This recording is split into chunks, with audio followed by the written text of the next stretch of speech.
All right, I am going to go ahead and get us started right on time then. Hello, everyone. Welcome and thank you for being here.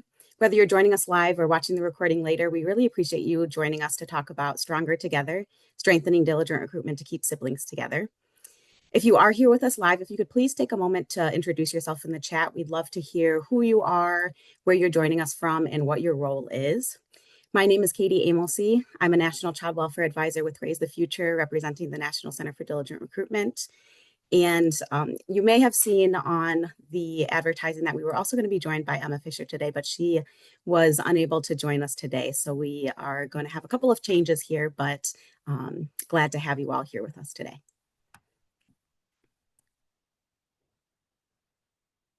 Here at the National Center for Diligent Recruitment, our goals are to increase the capacity of states, tribes, and territories to collect data to guide focused recruitment. We provide on-site technical assistance to support diligent recruitment planning, and we also identify, document, and disseminate evidence-informed methods and approaches to strengthen systems that can be replicated by child welfare systems.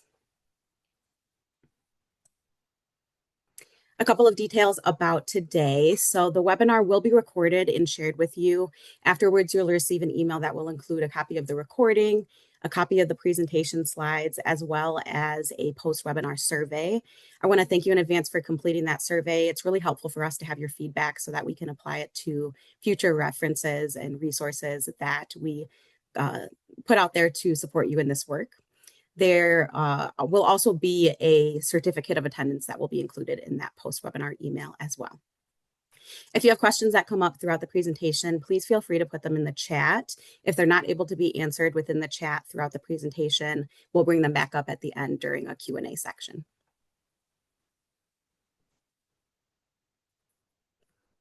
Today, we're going to hear from Asia Owens, who's going to share about her story and her experiences within the foster care system with her siblings. We're going to talk about the benefits of keeping siblings together and the adverse impacts of sibling separation. We're going to think through some specific strategies and tools for intentional recruitment to keep siblings together and connected. And then we're going to highlight some examples from jurisdictions so that we can really think about what this work looks like in practice.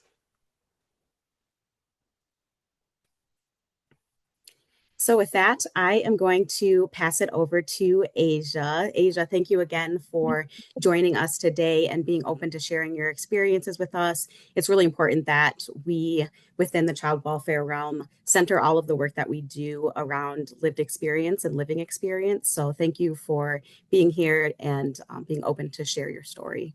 Thank y'all for having me. I'm excited. Okay, well, my name is Asia Owens. I am 23 years old, and I've been in DFACS in and out of my life since I was like a child. I am in Rome, Georgia, and I grew up in Open Door Children's Home in Rome, Georgia from 12 to 21 is when I aged out of foster care.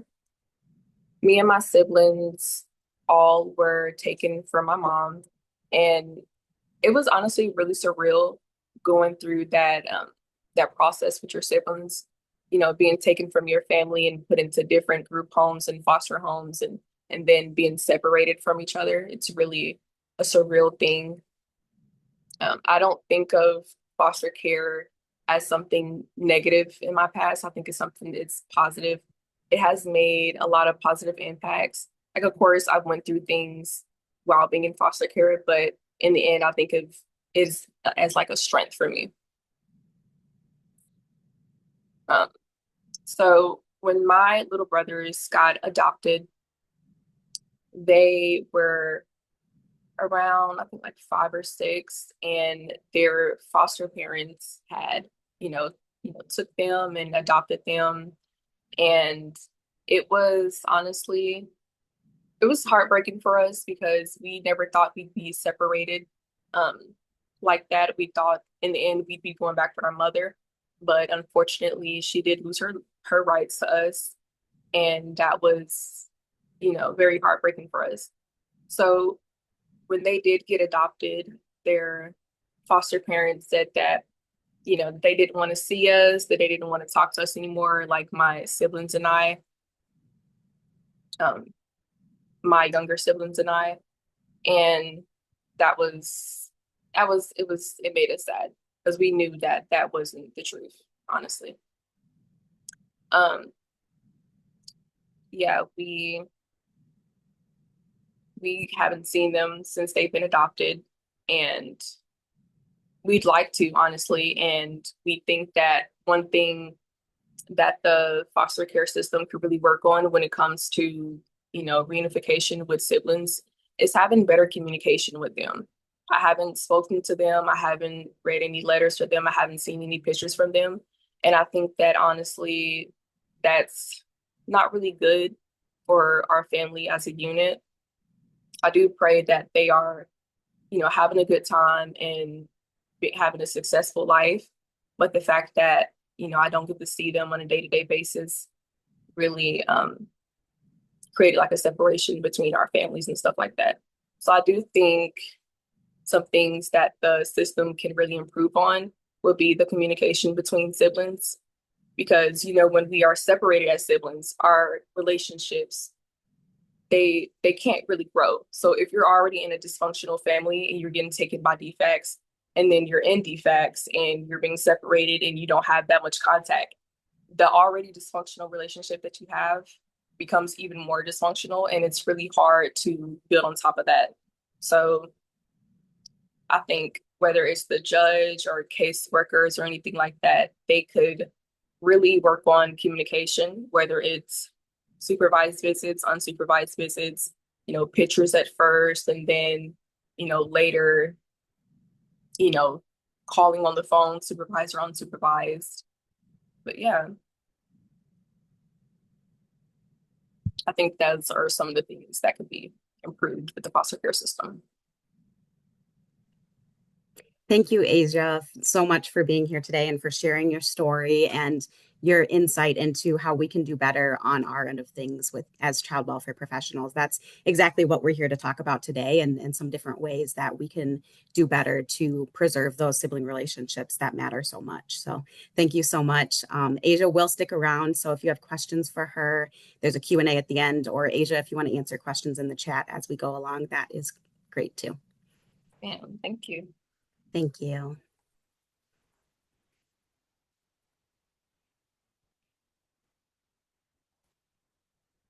As I mentioned, one of the really important pieces of diligent recruitment is data. And when we look at data on a national level and how we're doing nationally, on any given day, there are over 368 children who are experiencing our US foster care systems.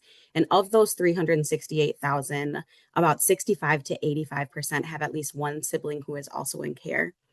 Of those children, 53 to 80% are separated from at least one of those siblings. When we look at our larger sibling groups of three or more, they are also significantly less likely to remain together while in foster care. So if you could take a moment to just kind of think about what that looks like in your area. Do you know what those statistics are and how they compare to the national level?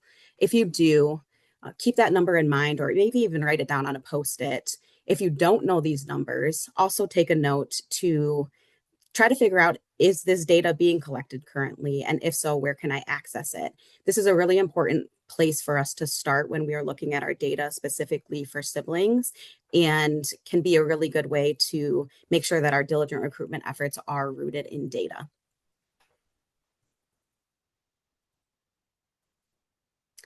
Research shows that sibling relationships are often the longest and most stable relationships that children have.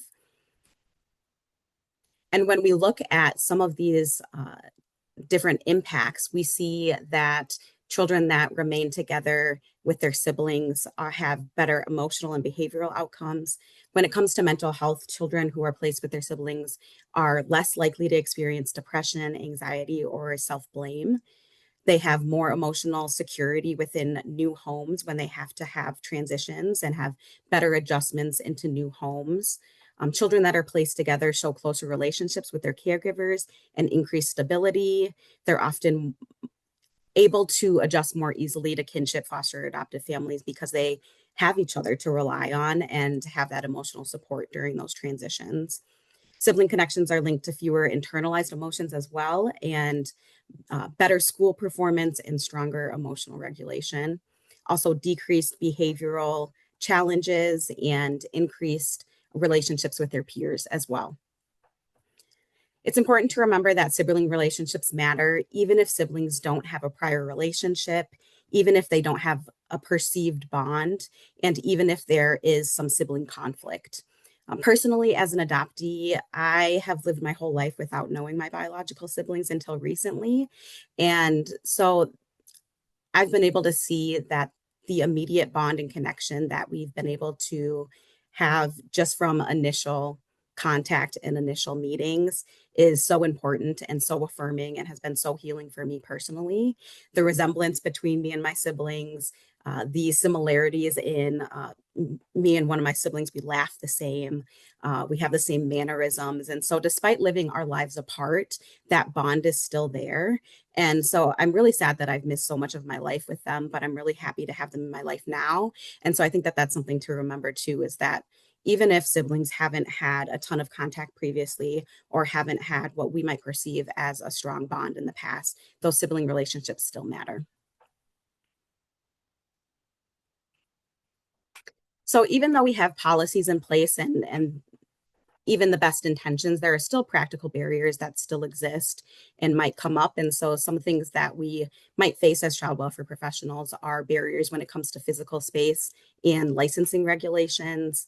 We might find that it's difficult to find caregiver capacity for the various needs for children. They can have various ages and different care needs, and so that can raise challenges there.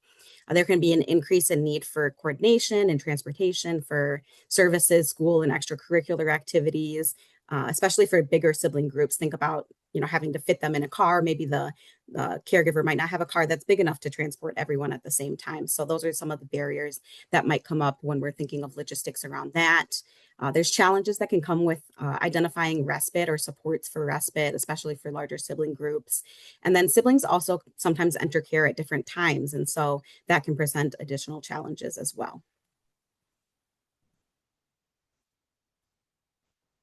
So, some general approaches that we can think about when we are looking at how to address some of these barriers is prioritizing keeping siblings together from the start at initial placement as much as possible so that we are not having to kind of on the back end try to figure out how we can get siblings reunited, trying to find placements that can take them all from the beginning. Licensing waivers or exceptions that can provide leniency when it comes to the number of children in a home or the number of children that can be in a bedroom, ways to find out how we can do that in a safe way. Incentives and increased support. So this can include increased services, availability as us for our caregivers and for the children, monetary incentives, which we'll talk a little bit more about in a specific example in a little bit. And then policies and practices that include accountability measures through court-ordered monthly contact for siblings pre and post permanency.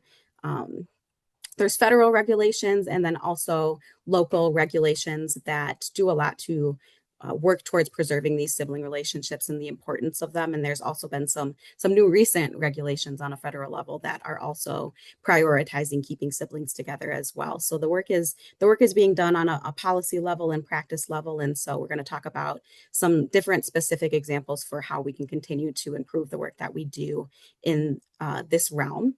When it comes to intentional recruitment, we can support efforts to recruit and retain homes that have capacity and space for sibling groups.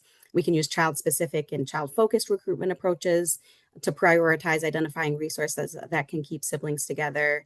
And we can also utilize lived experts and experienced caregivers, whether that's foster kin or adoptive parents, to provide support as recruiters or mentors and to encourage prospective families while reinforcing that importance of keeping siblings together.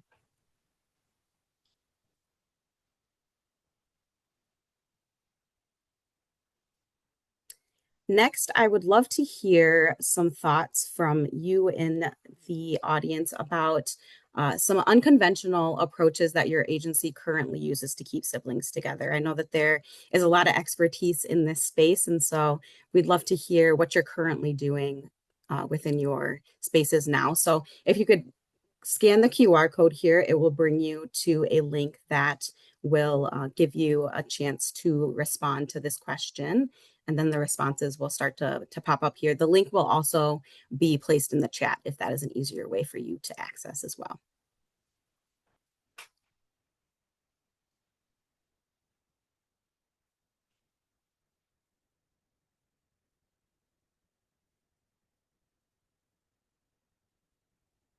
Okay, we've got increased board rate, finding foster families who want sibling groups,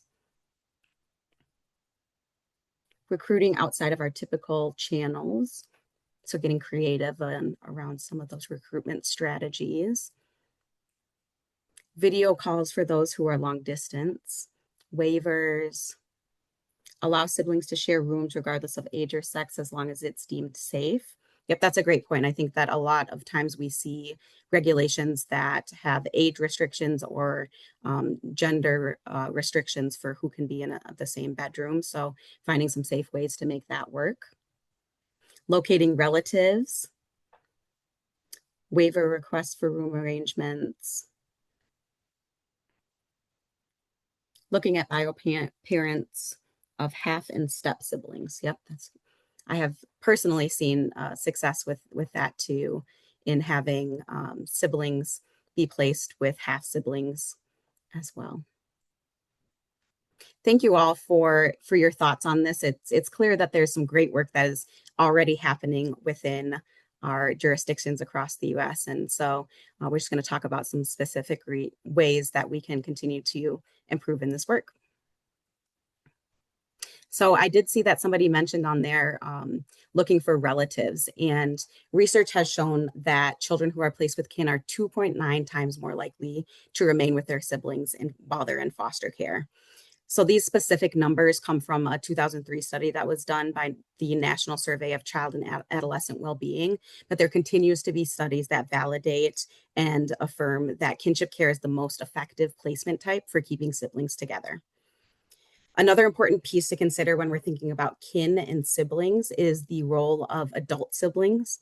So when we think about kin, are we reasonably considering adult siblings as viable placement options? For example, if we have a 22-year-old sibling who is open to caring for their younger siblings who are in care, but might face some barriers when it comes to minimum age requirements. Sometimes we see requirements of a certain amount of years that need to be between a caregiver and the child that they're caring for, or there might be limited housing space and things like that. So in those cases, as child welfare professionals, we can really try to work with those adult siblings and figure out ways to work around those barriers, whether that's helping secure a larger apartment or adjusting licensing standards where appropriate to really try to make those placements work. And this is where kin first practices really come into play. When we prioritize family connections from the very beginning, when we're asking early about relatives, including adult siblings, and working through barriers instead of stopping at them, we significantly increase the chances that siblings can stay together. At the end of the day, kin first practices are about keeping children with their families, and they're also one of the most effective ways to ensure siblings remain together and connected.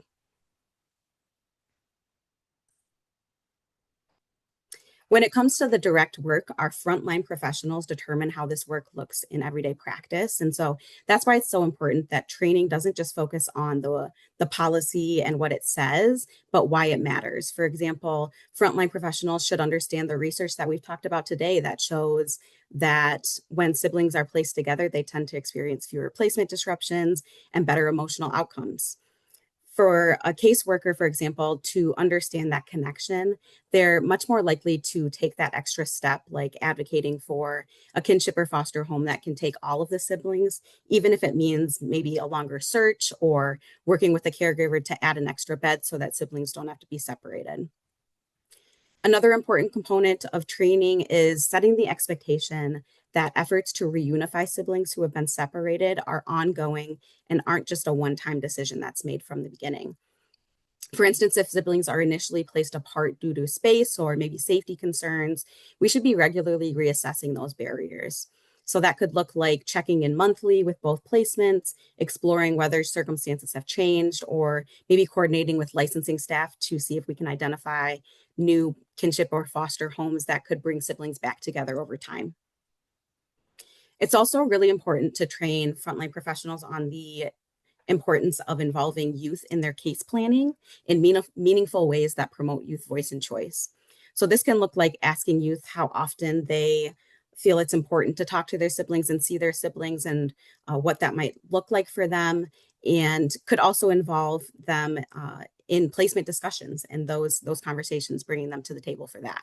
For example, a teen might share that even if they can't be with their younger siblings right now, having weekly video calls, being able to see them in person, attending school events together is really important to them. And when we have that input, that should really be directly shaping the case plan and the work that we do to maintain those sibling connections. Accountability is a key part of making this work stick and really work in practice. And that starts with strong data tracking, specifically tracking and flagging when siblings are placed apart and monitoring how long they remain separated. For example, agencies can use dashboards or case management systems to generate monthly reports showing how many sibling groups are currently separated and how many days they have been separated. So this can help identify different patterns and gaps that might be in place, and can also highlight some specific sibling groups that might need some additional attention as well. Just as important are policies and procedures that require clear justification when siblings are separated. This means documenting specific reasons and having an approval process to work through, and having that decision continuously reviewed. And accountability should also include ongoing expectations to reunify separated siblings. In practice, that could look like requiring caseworkers or frontline professionals to revisit the reason for separation, documenting active efforts to bring siblings back together, and outlining actionable next steps. So reunifying siblings remains an active, ongoing goal.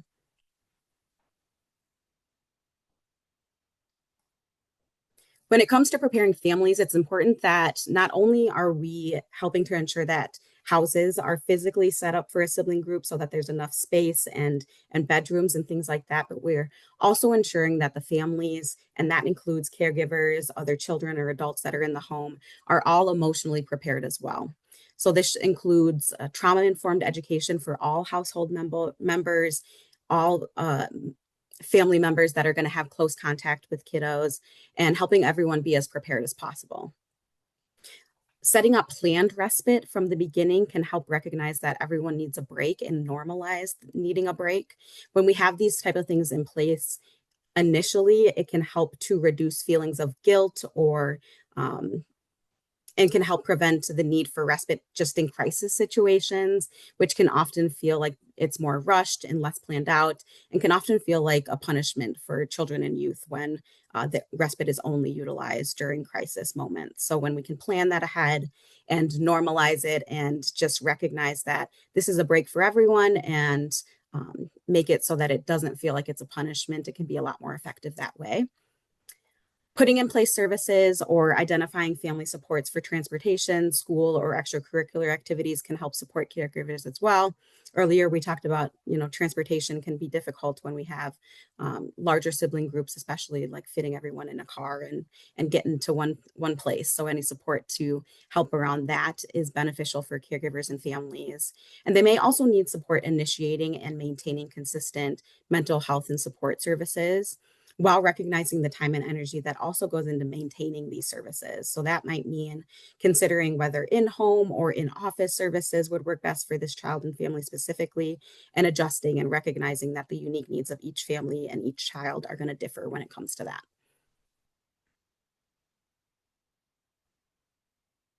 This is a roadmap that just captures what we've discussed in ways to strengthen your diligent recruitment efforts when it comes to keeping siblings together. So we've talked about training staff, prioritizing kin, using intentional strategies, training families and preparing caregivers for sibling groups, providing different resources, flexible licensing standards, offering ongoing support, encouraging connections, and ensuring that contact whenever siblings have to be separated. And when siblings do have to be separated, we recognize that this happens sometimes. But as we talked about earlier, when it comes to these policies and procedures and everyday practice, when siblings can't be together, there needs to be ongoing efforts to reunify, and we need to make sure that those connections are maintained throughout. So it's an ongoing process. It's never something that we just accept that siblings are going to be separated. It's something that we should keep coming back to and have it be that consistent goal of getting siblings back together. Next, we're going to look at some specific strategies and tools and examples from jurisdictions so that we can think about how this work can look like in everyday practice. We touched a little bit on intentional recruitment a little earlier. And when we think about intentional recruitment, the language that we use really matters. It sets expectations right from the start. And so one example comes from the Raise the Future website and shows, we will only accept inquiries on the entire sibling group as they will be placed together. That kind of clear upfront messaging helps shift the mindset from placing individual children to finding families for the whole sibling group. It helps filter inquiries so that families are already open and prepared for what that commitment looks like from the start. That consistent, intentional language like this can help align recruitment with the goal of keeping siblings together whenever possible, right from the very first inquiry.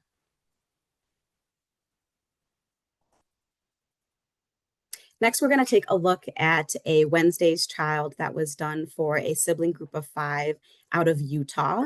I am happy to share that these siblings have been matched with the family and are all going to be remaining together. Well, right now, there are hundreds of Utah children living in foster care needing our help. In today's Wednesday's Child, in partnership with Raise the Future, we introduce you to a sibling group that entered foster care a year ago. And they tell me their love for each other is what's carried them through.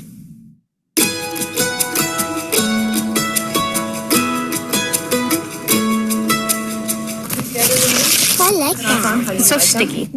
Art can be a form of expression at every age. A calming thing.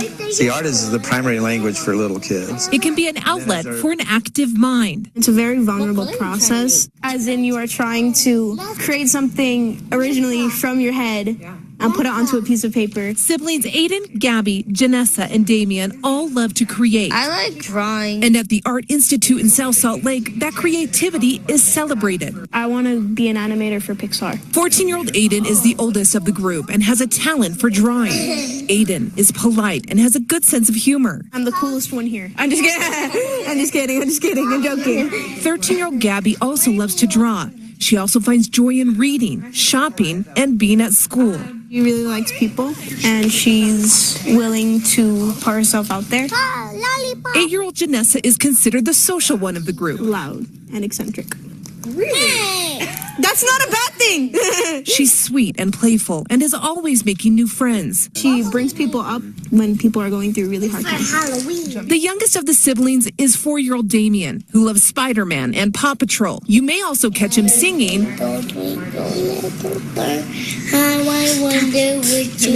He's just a 4-year-old. I mean, he's very loud. And he's very all over the place. Okay. These 4 siblings have a very special bond. They entered foster care a year ago and have leaned on each other through its challenges. It's been sort of a roller coaster almost. It's been tough at times. We're really close already, so this just probably made us even closer because we are always there for each other and very loving towards each other. That love and support is now something these siblings are looking for in a stable home with parents. Yes, you do. Aiden and Gabby have tried to fill that role for Janessa and Damien, but they too just want a childhood. I want to feel like a kid. Finding a loving family that will support their bond and give them a future together is what these 4 siblings want most. What they need now is for that one caring adult or a couple to show them it's possible. I would not imagine anywhere to be as good as it would be without my siblings. Spending some time with them, you really could feel that bond, and they really do love each other and want to be together. Now, to learn more about these siblings, visit our website, ksltv.com, and look for the Wednesday's Child link on the right side of your page. There will get you in contact with Raise the Future. Well, right now, So as I mentioned, those siblings, all four of those siblings are together and have been matched. So that's very exciting and shows the work that the success that can come from that work of recruiting to keep siblings together. Next, we're going to hear from Emily Tenzer, who is a child-specific recruiter with Raise the Future, and she's going to talk about how within her work she's seen the importance of keeping siblings together and connected. And she'll also share an example of how her child-specific recruitment has led to 3 siblings reaching permanency together recently.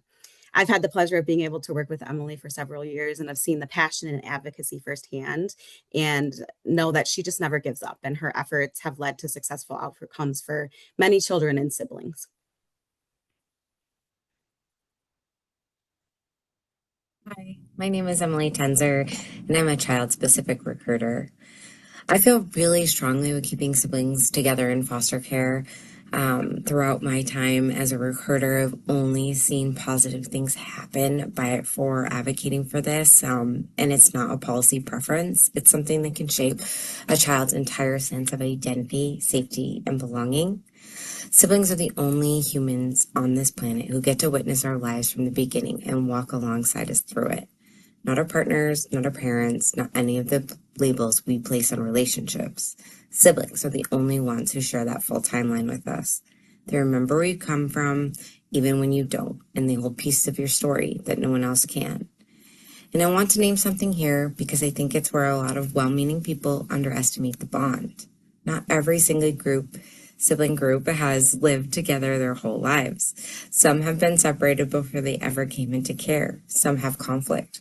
Some relationships look fragile or complicated from the outside, and it's easy to look at that and think, well, they weren't that close anyway, so maybe separation isn't such a big loss. But that's not how it works. Even when the relationship is complicated, even when they haven't always been together, these siblings still benefit enormously from being placed together. The bond doesn't have to look perfect to be worth protecting. So when we separate siblings, we're not just moving kids into different homes. We're breaking one of the only consistent living connections they have to their past. We're asking them to rebuild their identity without the people who helped form it in the first place. I had 3 girls in care, and at one point during the adoption process, the placement was feeling overwhelmed, and one of the siblings was really struggling in ways that weren't fully understood yet. And because they didn't have the right diagnosis, she didn't have the right services. No proper evaluation meant no access to the support she needed, no neurological testing, no behavioral supports, nothing reflected accurately on her IP. And without that foundation, everyone around her was trying to respond to behaviors without the tools to understand them. Separation felt like it might be the only option, and I understood that feeling. But the answer wasn't separating the siblings. The answer was getting everyone what they actually needed. So we slowed things down. We advocated hard for a full neurological evaluation, and once that was in place, the right services could follow. Behavioral supports, educational support services, an IEP that actually reflected her needs, and a plan that fit her. That changed everything practically. But the other piece, and I think this one gets overlooked, was the emotional support for the family. When a placement's struggling, there's a lot of venting, and honestly, that can be a lot on us professionals. But turning that venting into something productive is huge.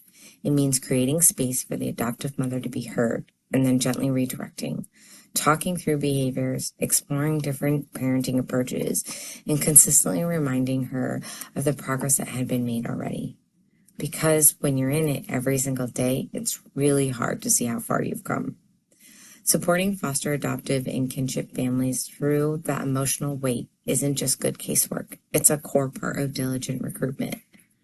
If we want families to say yes to sibling groups, especially complex ones, we have to stay alongside them when it's hard. That's the strategy. That's the mindset I'd encourage you to take with you. Those 2 things together, the right clinical supports and the relational support for the family, are what made the difference. And these 3 sisters stayed together. That situation stuck with me because it reinforced something I already believe. Behaviors are communication. These kids are carrying layers of grief, trauma, fear, and survival responses. When we don't understand what's underneath, it's easy to label the trauma as too much instead of asking what support is missing. When siblings stay together, they regulate each other. They comfort each other in ways sometimes adults can't. They share language, memories, routines, even imperfect ones. There's safety in that familiarity. And when they're separated, it's not just about missing each other, it's about losing a piece of themselves. In foster care and adoption, we talk a lot about creating forever families, but for these kids, their first family is each other, and that bond doesn't disappear because their living situation changes. If anything, it becomes more important. Keeping siblings together isn't always the easiest option, but it is often the most human one. It preserves connection, it protects identity, and it gives these kids at least one relationship in their lives where they don't have to start over.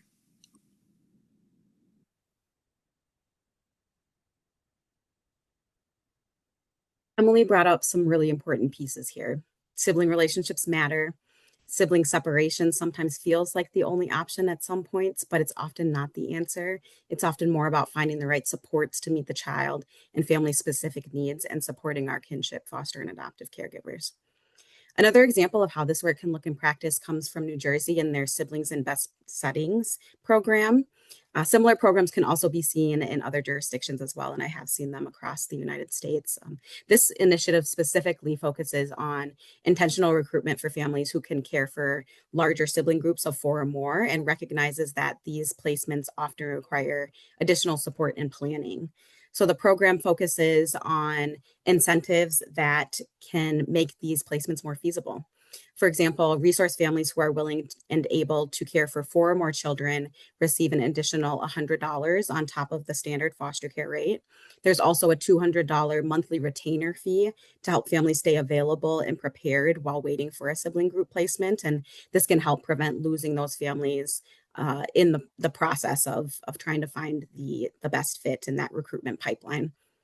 These efforts are part of a broader strategy and they're working. In New Jersey, their Department of Children and Families has one of the highest success rates in the country when it comes to keeping siblings together. And a big part of that success is their strong emphasis on kin first practices. Like we talked about earlier, kin first practices promote keeping siblings together. They've set a clear benchmark, striving to place at least 80% of sibling groups together, and they're exceeding it. In 2022, 87% of sibling groups of 2 or 3 were placed together, and 92% of children from sibling groups of 4 or more were placed with at least one of their siblings. And so this is an example of how intentional recruitment paired with supportive policies and a strong focus on kinship can translate into real measurable outcomes for siblings. Another important policy approach is the implementation of Sibling Bill of Rights. These policies are designed to formally recognize the importance of sibling relationships and ensure that siblings in care have the right to stay together whenever possible, or if they are separated, to maintain consistent and meaningful contact. A sibling bill of rights typically includes provisions like prioritizing joint placement, requiring frequent visitation when separation occurs, and involving siblings in each other's lives through shared activities, communication, and case planning. Many states have already taken steps to formalize these protections for children and siblings. And this shows that there is a growing recognition across our country that sibling connections aren't secondary, they're essential. And by putting those rights into policy, states are creating stronger accountability to protect and preserve those relationships in practice.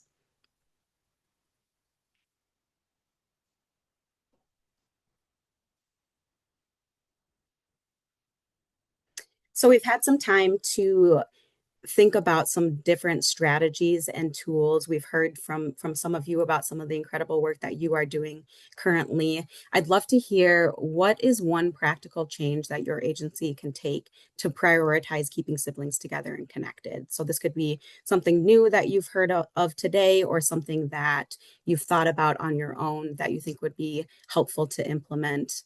This is a different QR code, so if you could scan this QR code, I believe the link is the same, but this should be a different question that should pop up there.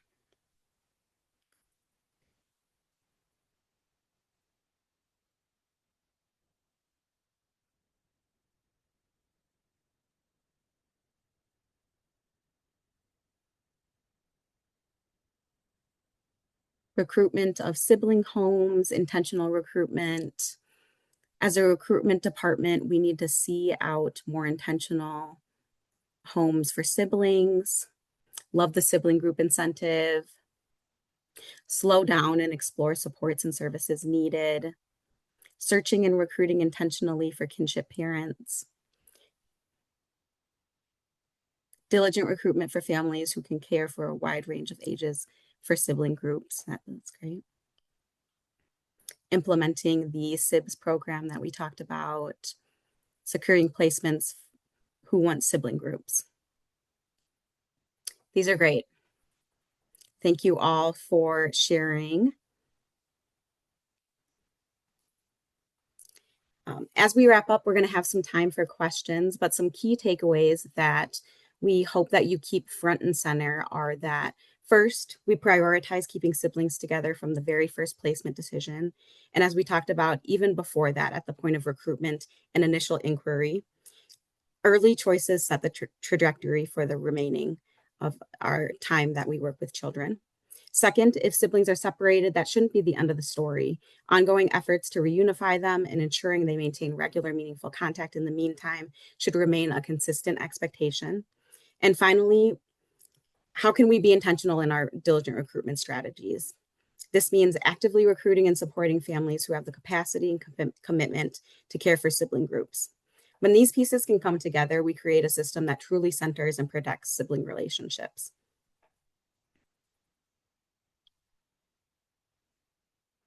Okay, and we do have time for questions. I know if there were questions along the way that they were being collected, but also feel free to ask questions as they come up here too.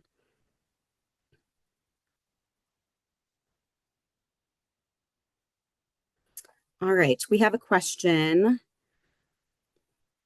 Do we have numbers for sibling reunifications? This is an area where data is limited and fragmented, especially when it comes specifically to sibling reunification as opposed to general family reunification.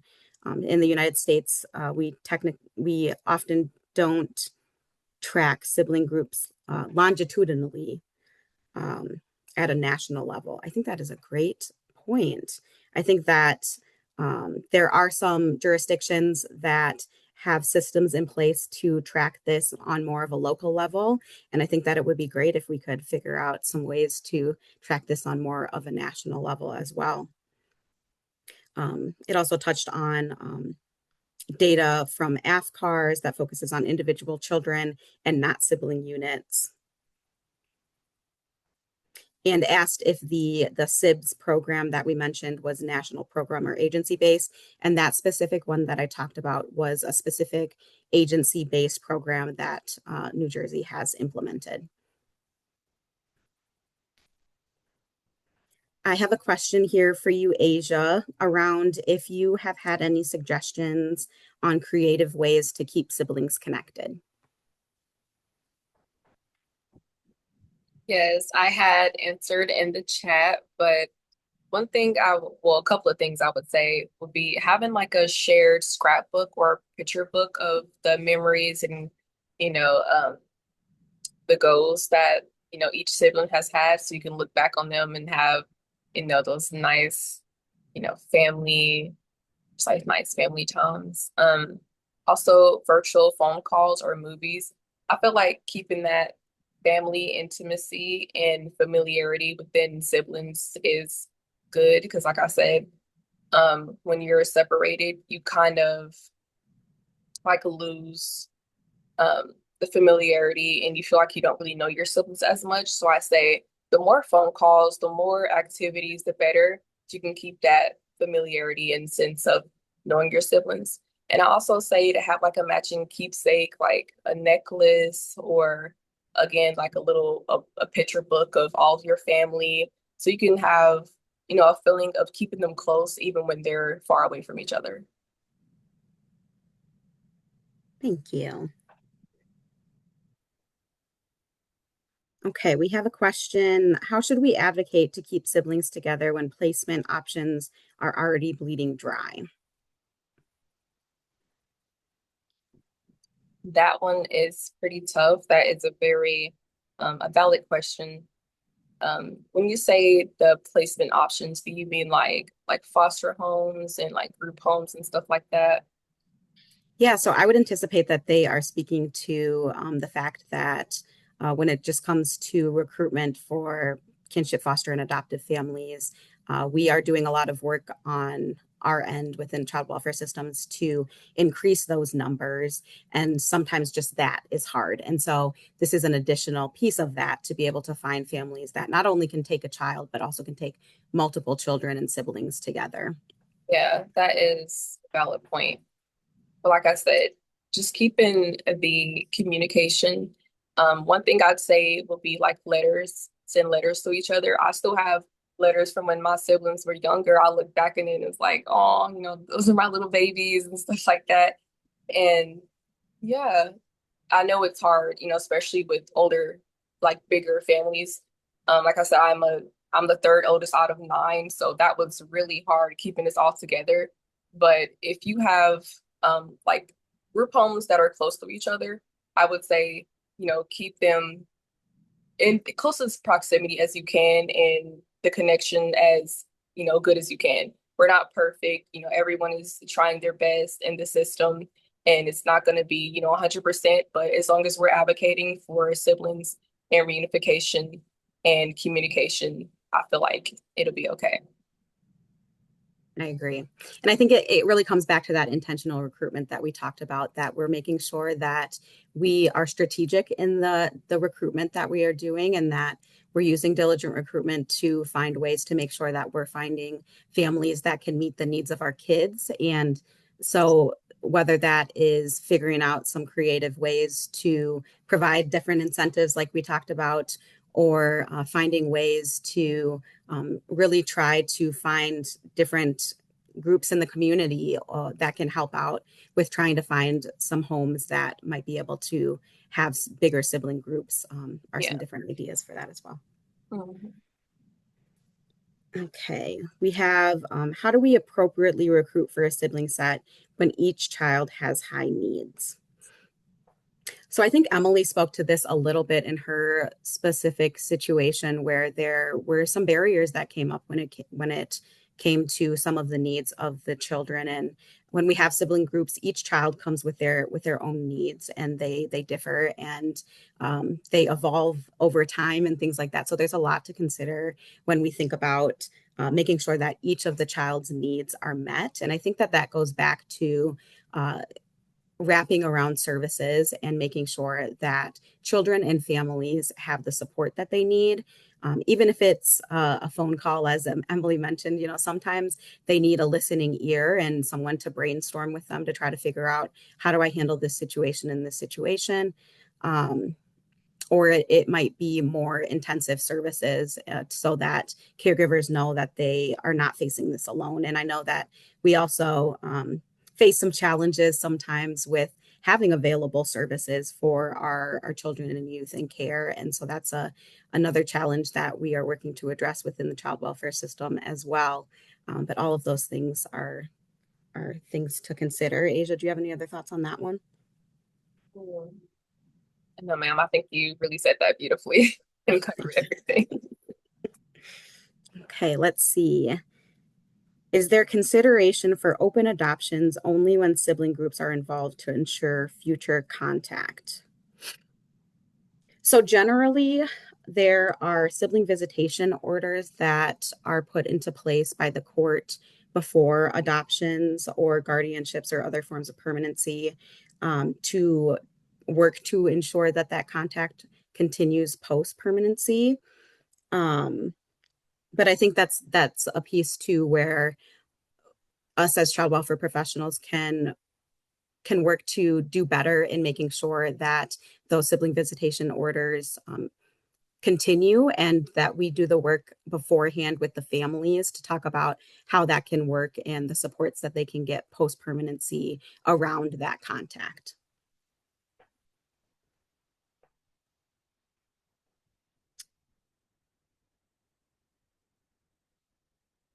Okay, I have one that says, hi, I'm a DHS child welfare in Oregon, and I'm an adoption consultant. I would love to learn more from New Jersey about their work to improve sibling connections and placements. Is there a way to get more information about their specific policies and practices? Um, so, a great way that we are working to help child welfare professionals support and learn from each other is through our peer groups.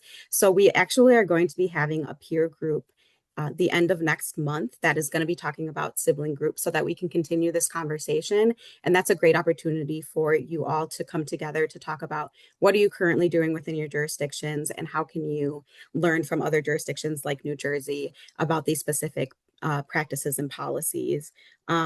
This information is also able to be found publicly as well for this program specifically, so you can research it, and I can make sure that that information is maybe included in that post-webinar email to give some more information. But I think the best way is to attend that peer group to see how we can learn from each other. And I'll in a moment after we're done with the questions, I'll show you exactly where you can go on our website to access the peer groups, and the chat and information for that is the information for that is also in the chat.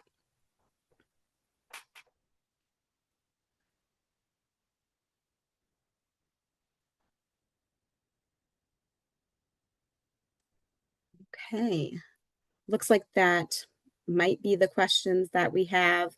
There is also an article that was written around siblings and the importance of keeping siblings together. That information is placed in the chat as well. Here you see, this is a screenshot of our website, so I'll just point out a couple of things here. So if you look at the top, that's a link that says learn from your peers. That's where you can go to gain access to our peer group. So you do have to fill out a form to get accepted into the group, and then you'll have access to our peer groups that we do virtually so that we can learn from each other. You'll also get access to our Slack channel, which is a virtual way for all of us as child welfare professionals to connect and consistently have communication to talk about different strategies that we are working on within the work that we are doing. Let's see, I think we also have a couple of webinars that are going to be placed in the chat as well. We have a webinar upcoming that is with Adopt US Kids that will be on photo listing, and that information will be placed in the chat as well. The other things to note about our website, so like I mentioned, this webinar is going to be recorded, and you will get an email that will have it directly linked in there. But also if you go to this Knowledge Hub tab on our website, you'll be able to find this webinar will be uploaded on there, as well as previous webinars that we've done and future webinars that we do. You can find there, as well as other publications and resources to support you in your diligent recruitment work. The technical assistance tab there is to get access to our on-site technical assistance. We have an incredible intensive technical assistance team that goes out and works with child welfare agencies directly to help you in creating and working through your diligent recruitment planning. And then if there's other questions that come up, you can contact us on there as well.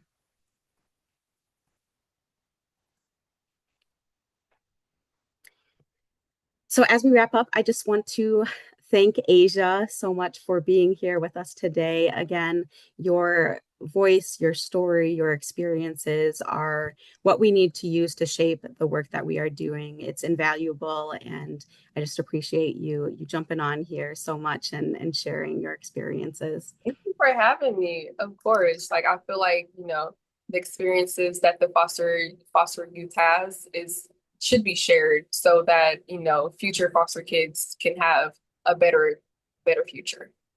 Absolutely. Thank you so much. Thank you. I also want to thank Emily for sharing her experiences and her success story. And I want to thank you all for joining us and for being here with us today. And we hope that we will see you again soon. Thank you.